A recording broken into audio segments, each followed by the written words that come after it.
Salam alaikum wa rahmatullahi wa barakatuh. Nous consacrons la première séance aux homonymes.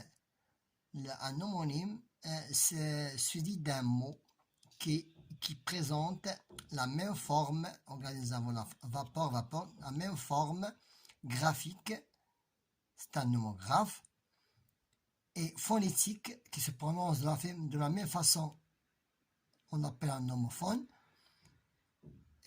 qui sont de la forme qu'un autre, même forme qu'un autre, mais qui en diffèrent par le sens.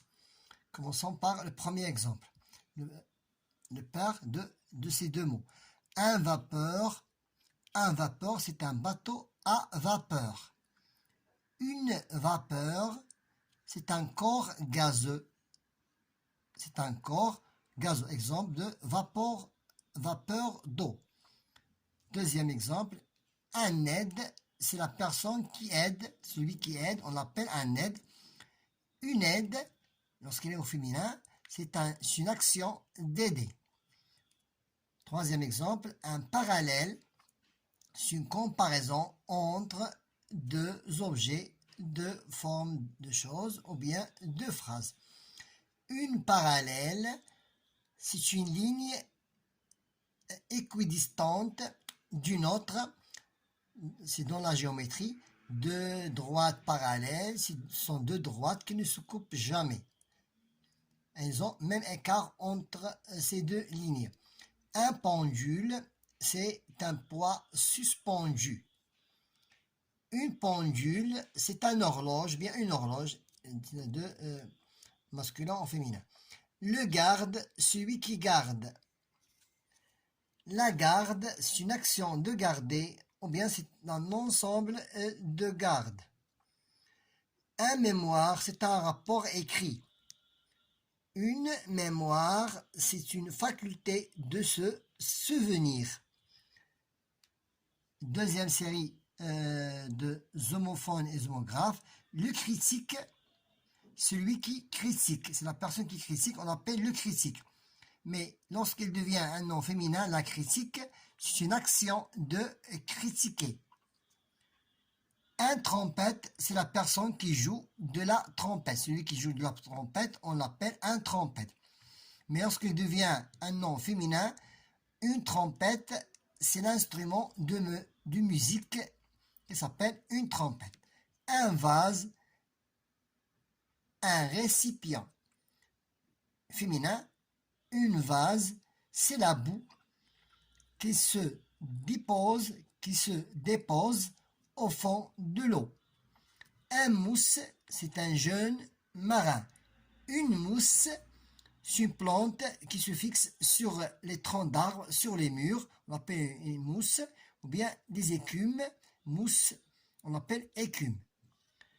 Un manche, c'est une partie par laquelle on tient un instrument ou bien un outil, on appelle un manche. Une manche, c'est une partie du vêtement qui entoure le bras. Maintenant, passons à la deuxième séance qui concerne les synonymes du verbe mettre. Le verbe mettre. Maintenant, passons au verbe mettre. Les synonymes du verbe mettre. Le verbe mettre, c'est un verbe c'est un verbe bien utile. C'est un verbe bien utile qui peut prendre beaucoup de ses sens, différents et peut signifier poser, poster, s'habiller et ranger. Maintenant, passons au premier exemple. Le verbe mettre. Mettre ses clés dans son sac, ça veut dire placer. Mettre une robe neuve, ça veut dire la porter.